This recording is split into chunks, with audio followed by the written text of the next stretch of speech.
Hey guys, this is SunDownRider. It's going to be my chapter review to One Punch Man 89 Hot Pot. Now, there were a few scenes this chapter that I'd like to focus on. Actually, there were like 4 or 5 scenes, all of the main scenes, which I'm going to focus on. And so, I think it was Joki or Joke, I don't know how you pronounce your handle, but you said in my Nanatsu no Taizai review that Murata's popping out with these huge ass chapters with like 100 pages. It's going to be difficult for me to do a page by page review of it, so you might have to do like a scenic review of it. And I was like, yeah, 100 pages, he hasn't dropped that yet. Shit, man. You were right. So, and it was very hard to try to review this chapter because I was trying to split it up scene by scene. But there were so many different points being made in the chapter, like Bang would say something to Saitama, or Saitama would say something to Fubuki, or something like that. So I was really almost going through it page by page in the scenes, and it was quite difficult. I couldn't really just break it down into a specific scene, so it is going to be more of quite a long review, but I'll see how it gets along. Or how it goes along. So the first scene is going to be the main scene we had, the kind of comedic overtone of the chapter, which was Saitama and company. Now we start off in Saitama's apartment with Bang, Bomb, King, and Genos waiting for Saitama to return. And I loved how uncomfortable King was when he's like 100%ing this game, and Genos is just studying his gameplay with like this avid look. And then how serious Genos was when he didn't understand what the hell had just happened in the game. Like King's like, yeah, I just 100%ed this game. Like, what do you want me to do now? And Genos is just like, what the hell just happened, bro? And his inner thoughts about taking part in virtual battles with Saitama and King, and how he's not ready yet, and he still has a mountain ahead of him in terms of training. I was like, yo, Genos was actually gold this chapter. He was insane. From this little scene here to his inappropriateness and his just standoffishness with everyone, this whole chapter was freaking funny. The group waiting for Saitama, so King, Genos, Bomb, and Bang, they're all talking about Saitama and his whereabouts. They all think he's gone after Garo, and then they kind of spook each other out because they notice how late he is in coming back, thinking he might have been caught in a trap by the monsters, and they're just like, where is Saitama? He should be back by now. Did he encounter Garo? Did Garo defeat him? Was he caught by the monsters? What the hell happened? Obviously, they do all of this, and then Saitama just strolls in, and he's like, hey guys, and they're just like, so I was like, it's funny every time you're worried about Saitama. He's fine. He's the last person they need to worry about. And I was surprised that King was actually worried about Saitama as well. Maybe he thought after all this time Saitama had actually been dealt with some psychological damage. But Saitama does stroll in with some blood, so obviously this sets off Bang and the rest of them. But Saitama quickly lets them know that he's covered in monster blood, not Garo's blood. He didn't find Garo, even though we know that he did in fact find Garo and he knocked him out. So he also lets them know, the group that are in his apartment, he lets them know of his disdain for them still being in his apartment. I loved the shots Saitama took throughout the whole of this chapter, telling everyone to go home. He does it about 4 times. He's like, why the hell are you in my apartment? Get the hell out. And they just completely disregard his opinion or his instruction. The guy owns the apartment and they're not letting him they're not getting out of his house. So that was hilarious all the way through. The group picks up on Saitama's earlier statement though, about him being in a perilous situation, and even King here, like I said, was worried about Saitama and his negative demeanor, only for him to tell them all that he dropped his wallet and he'd lost like $60. So the faces made by the group in the next panel were hilarious, because they all thought like, oh shit, like he encountered Garo, or he encountered some beastly monster or something, and it put a new perspective on his outlook towards this whole fight with the monsters, and he's now worried about his own power level. But it was none of that, and their faces were just like, man, this guy, he has literally like the smallest worries in the world compared to everyone else, and especially considering they all thought he encountered Garo, like I said.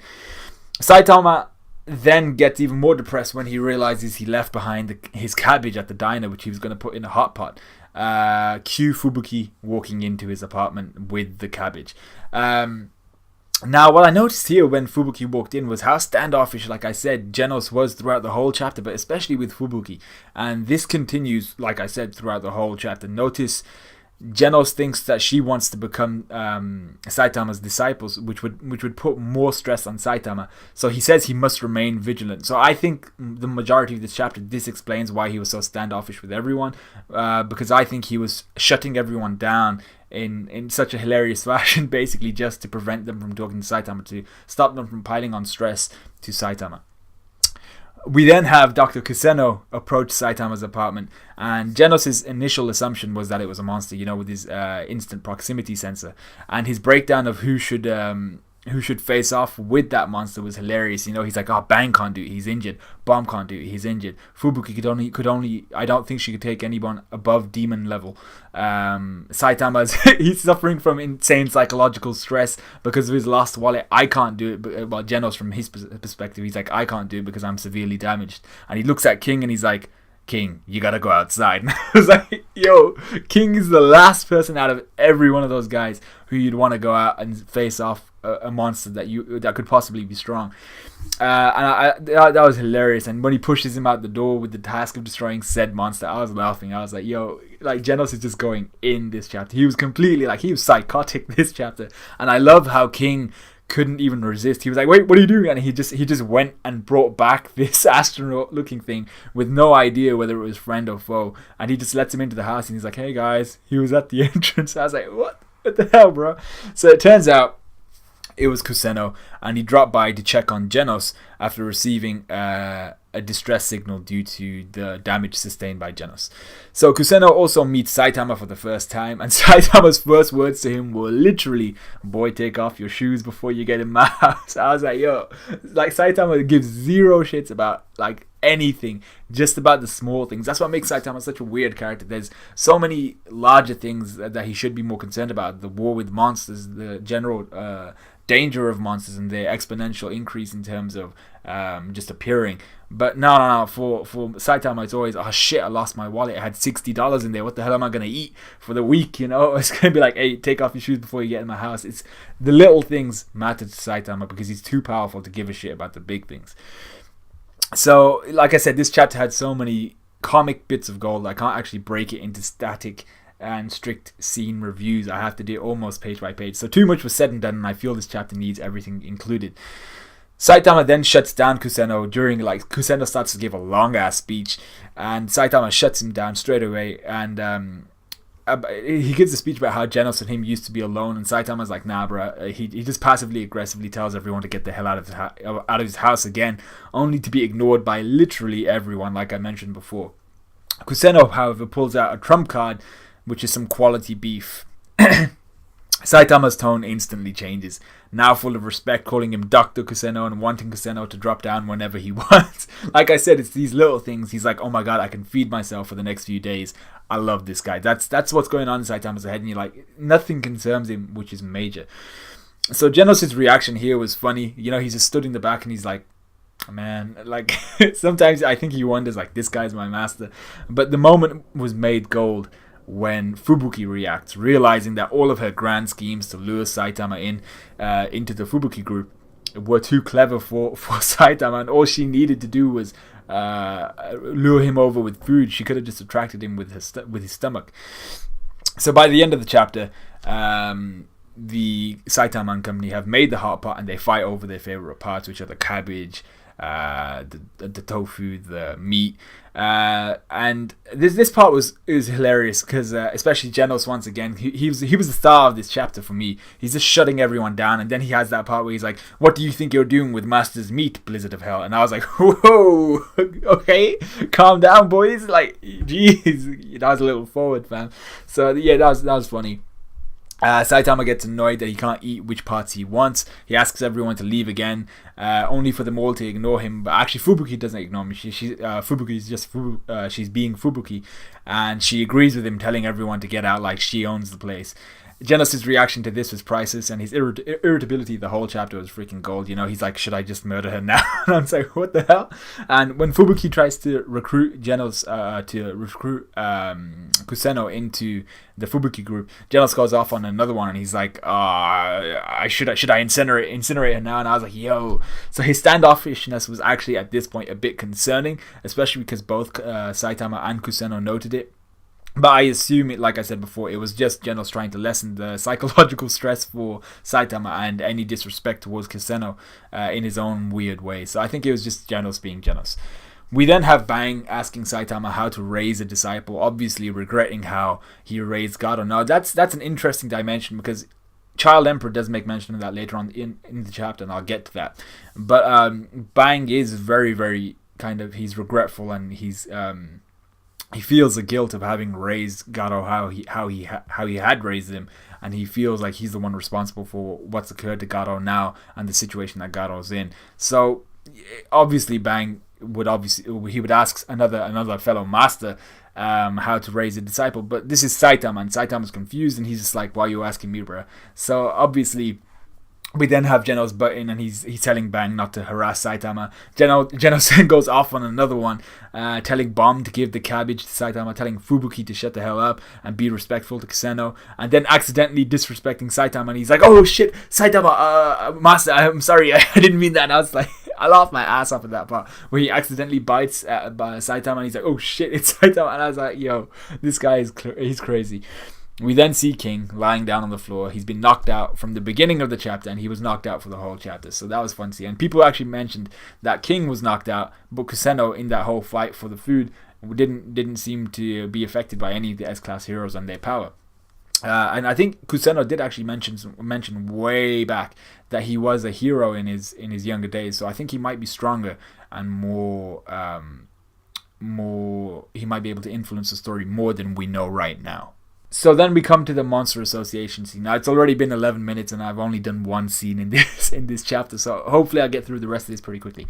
So the Monster Association, we see Bug God and Royal Ripper having to explain the truth of what happened to Garo and why they decided to kill him. Obviously Gyoro could tell straight away that they were lying, and he was like, nah, tell me the truth, stop being bitches.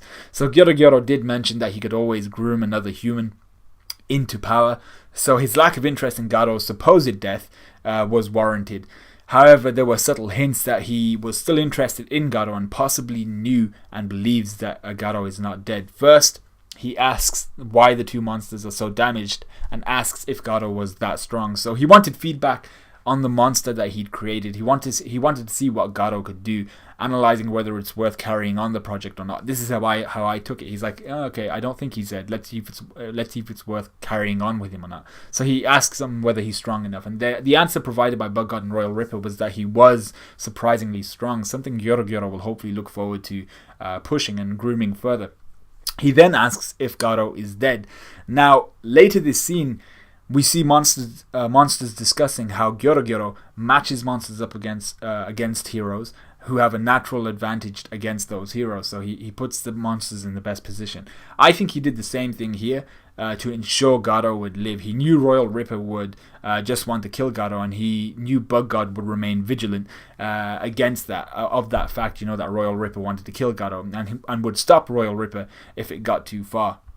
He also chose monsters who wouldn't necessarily incinerate, decapitate, or truly brutally murder Garo, like vaporize him or something, but monsters who would leave him in a pool of his own blood, allowing him to possibly survive. So when he asks if Garo is alive, I think he knows full well the capabilities of the two monsters he sent out, and I think he knew that Garo would be alive, especially with whatever technique he used to simulate or stimulate monsterification in humans.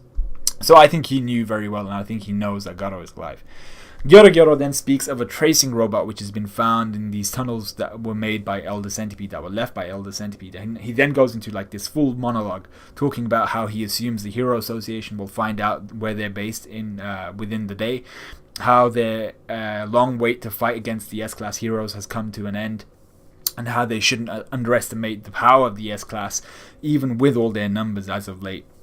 He's also wary of a possible ace in the hole for the Hero Association, the person who defeated Goketsu and who defeated Elder Centipede, and he then tells the monsters to prepare for war. And I was like, this was dope. This was so dope. His preparedness, his alertness, and his ability to lead. Orochi's supposed to be the king, but it's Gyoro who's leading behind the scenes, and he's just aware of everything. He knew that tracking device was there, and he's already preparing contingencies and the plans for the worst case situation. He's like, alright, they're gonna be here within the day. We gotta get ready for this shit. Prepare for war. We're going in. So we then see some monsters, and really we see their motivations for fighting in this war. We see Rhino Wrestler, who just wants to prove himself in a fight. We see Phoenix Man, who, having heard of how Gyoro cultivates these powerful monsters, wants to become king of the monsters. We see Super S, who's just sadistic. We then see a mad collection of pages where Hellfire, Flame, and Gale Wind are duking it out in a sparring session, and this was so well drawn. I mean, Murata's art is crazy, and we see like reflections in the water. We see their attacks affecting the shape of water. It was awesome stuff to see. But the main point was what they were saying, and Hellfire, Flame, and Gale Wind, they only regard Flashy Flash as a worthy adversary within the Hero Association. No one else within the Hero Association means anything to them. Hellfire seems to be the more wary of the two, saying the heroes have robots and psychics, but Gale is confident. He's like, nah. He's really confident in their own abilities, saying that they'll just take them out when the time comes. No robot, no psychic will be able to do anything to them. It's Flashy Flash who they want to go after. We then go to another monster, Vampire, who looks awesome as shit, and we kind of see his reasoning for wanting to fight in this war, which is once he takes out the heroes, he wants to take the position of king from Orochi, because he doesn't believe Orochi is rightful king. Now, the reason why is because he's Vampire, who looks awesome as shit for one, but also he has that typical vampire persona, wanting to rule because of his birthright, his noble bloodline, and he wants to essentially eliminate all lesser monsters. Even within the higher echelon, like Orochi. Vampire's annoyance then when you see Devil Longhair and company roll in was hilarious too, because you just see in his face how annoyed he is by how mediocre everyone else is and how highly he thinks of himself. And obviously, being a vampire, he's above all this. So I was like, and he actually just looked pretty cool. I want to see. Hopefully we get to see him really duke it out with some mad heroes, and we get to see an awesome fight between him and them. So next we have the prisoners who Nyan took from the prison where Puri Puri Prisoner was based, and they're requesting to kill Puri Puri Prisoner when he shows up. Now the chilling words here were, "We've grown strong enough to fight back." Now we can all imagine what Puri Puri Prisoner did to them while they were in prison, and now that they're saying that we can fight back, I assume he forced himself upon them. So can you really blame them for wanting to kill the guy? I mean, like, for once, I sympathize with the prisoners. I'm just like, yo, if that's what he was doing, then you gotta take him out. You know, it's just like sad times for Puri Prisoner, but that's what happens, man. So we then go to a standoff between Royal Ripper and the Great Glutton, a large lizard monster. The cyborg G5 pops up, and only for Great Glutton to try and like eat him in this gluttonous fit of rage. G5 ruthlessly throws a no-name monster into Great Glutton's mouth, who he then continues on his way because he's been fed. So the important point here was that G5 was holding the head of Metal Knight in his hand, saying he wants to investigate this specific thing. It's a hobby of his. Now, this company he works for may be trying to advance their technology, or G5 could be another Metal Knight invention, retrieving some important body part of his destroyed mech. Maybe that's where all the information is stored. Or G5 could be Drive Knight, which I'm not so sure of anymore. I doubt that's the one, but he could be retrieving Metal Knight's head because he knows that's where important information is stored or something. So I think the fact that G5 could be a Metal Knight invention or Drive Knight, they're probably the more likely of the two, but the company could also be that G5 works for, could also be just trying to improve their technology. So I'm not sure why he has G5's head, but there's something going on there. We then get Tario being imprisoned with that Waganma kid, who's a straight, spoiled, rotten dickhead. He's convinced all the heroes will come to save him, and to be fair, they are going to come to save him.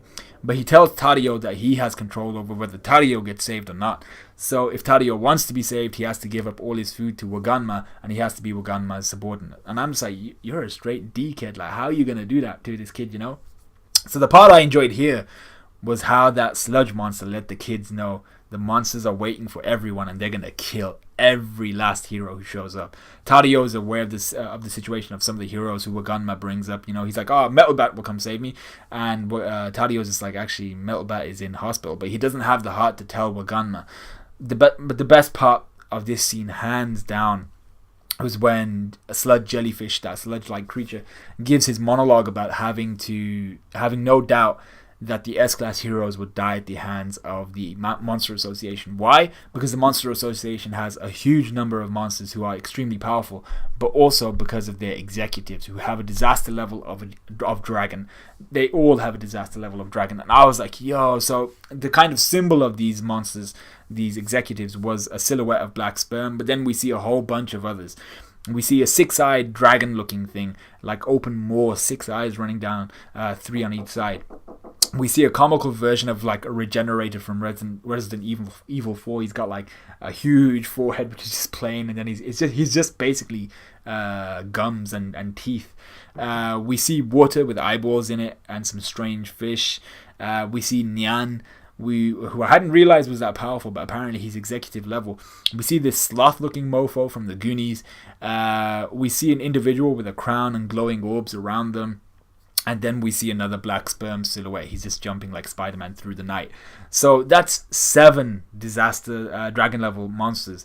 We don't even know about Gyorogyoro's level and Orochi's level. We assume they're also around dragon level. I'm not too sure about Gyorogyoro. But this was so hype, and the kids were forced to shut up because of that. After that, they were just like, yo, like, what the fuck do we say to that? So I was like, yes. Yeah, like, it was just so hype. I really enjoyed that part. We then go to Garo. This was a really short part, but essentially it was Garo waking up, wondering what happened to himself and to Tario. His bleeding has stopped, and I'm unsure of whether this was due to his shirt or whether he was just noticing that his shirt had stuck to him because his blood had dried and his shirt had stuck to him. So you have to remember that the shirt was given to him by Gyorogyoro, so it could well possess some regenerative qualities, but I think it was just Garo evolving into more of a monster, and he's just got a higher regenerative capability.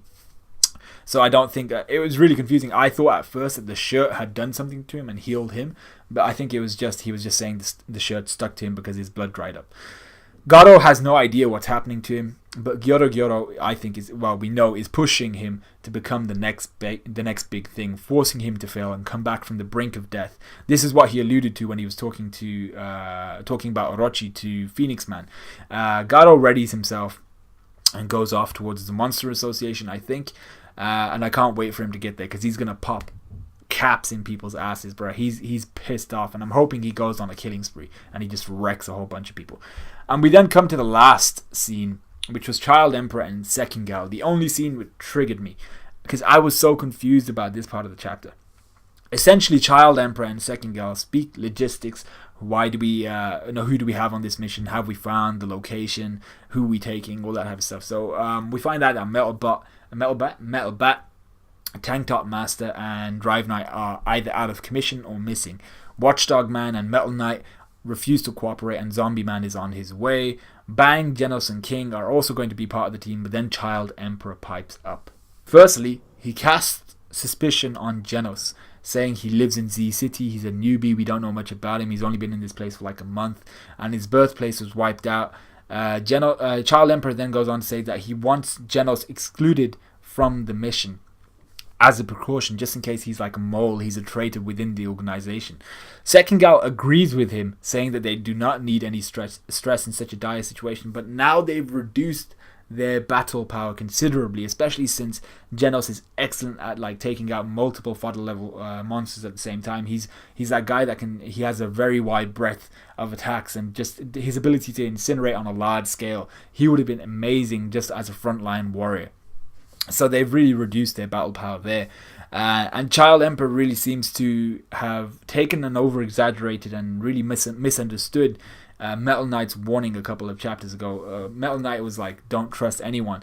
But I think he was talking more along the lines of, be careful of some of the more dodgy S-Class heroes, the ones who haven't responded to the call, and be careful of the higher echelon. We don't know what they're thinking. Someone like Sekingao, look at his eye, bro. That guy is suspicious as fuck. So I'm just like, Child Emperor has really screwed over the heroes in this situation, because Sekingao is now going to put A to C class heroes in position instead of people like Bang and Genos. They're going to get rinsed, and that's what that Shichi guy was talking about. He was like, bro, they're going to get rinsed. What are you doing? Like, this is a stupid idea. And this is also furthered when Child Emperor asks for Bang to be excluded from the mission, saying his love for his former student made him hesitate, and that's gonna result in some major casualties or fatalities during this war.